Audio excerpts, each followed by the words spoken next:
Mr. President, we are here with you now at the St. Petersburg International Economic Forum 2026.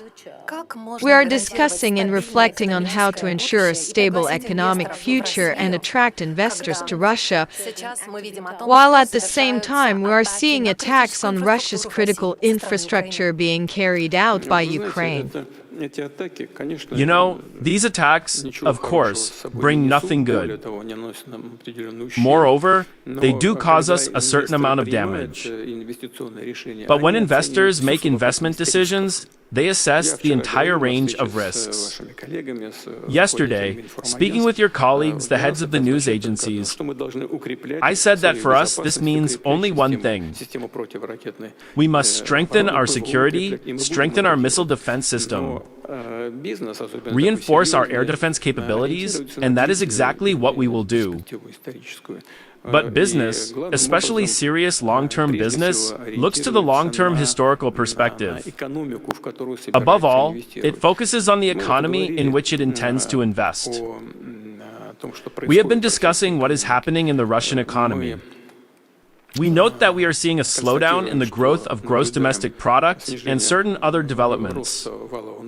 But we are doing all of this deliberately in order to strengthen the foundation, the health, if I may put it that way, of the Russian economy and its macroeconomic indicators. We are deliberately pursuing a policy of cooling the economy. And this is not something that began today. I want to assure you of that. In the near term, we do not see any threats. On the contrary, we see that our actions are producing certain results. I know that many of my colleagues here, including those from the real sector of the economy, meet with us regularly, and we regularly discuss all the problems. We understand the outcry.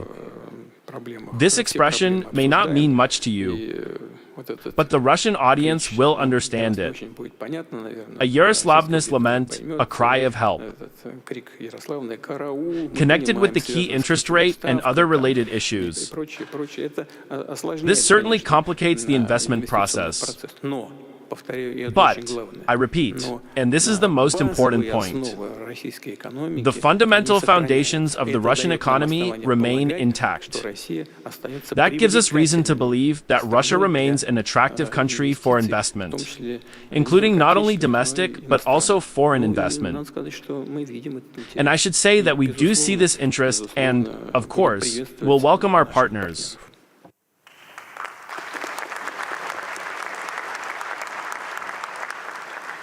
Okay, you're saying that, but in your speech... All right, if you say so. Nevertheless, in your speech you spoke about ambitious goals and the launch of new investment cycles. But you also noted a slowdown to 2.3% last year. How, then? Do you plan to ensure growth under these conditions? War, sanctions, the freezing of assets while speaking about sovereignty.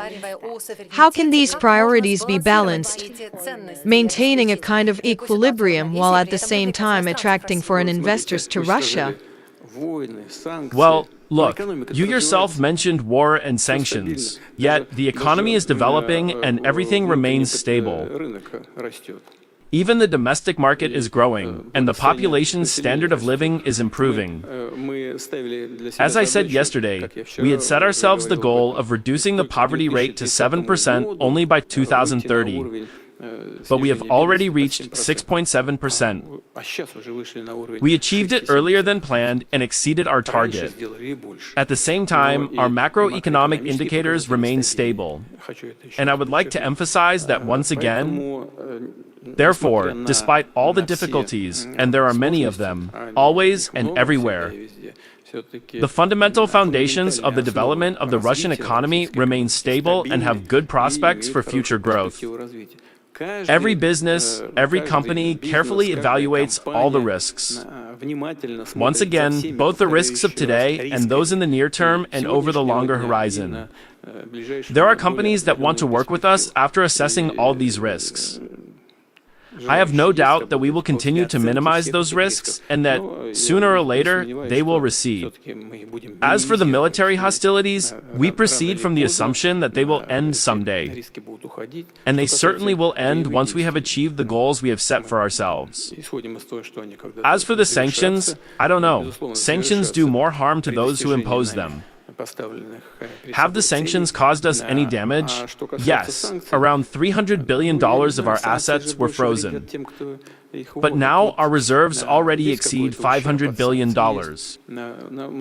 If you calculate it in dollar terms, they froze $300 billion, while we now have more than $500 billion.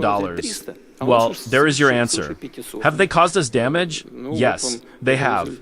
But what about those who impose these sanctions? Have they suffered any damage?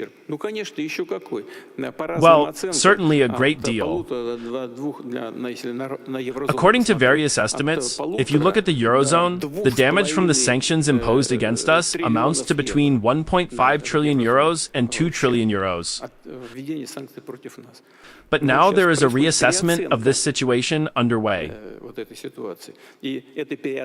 This reassessment is leading many to conclude that it may be better to return to cooperation with Russian partners. We will watch this process closely. If those partners who left our market 2 or 3 years ago did not leave too much damage behind or behave disrespectfully toward us, we will welcome their return. And yes, there are already interested parties. They want to come back. But of course, we will make our decisions based on the interests of Russian domestic businesses.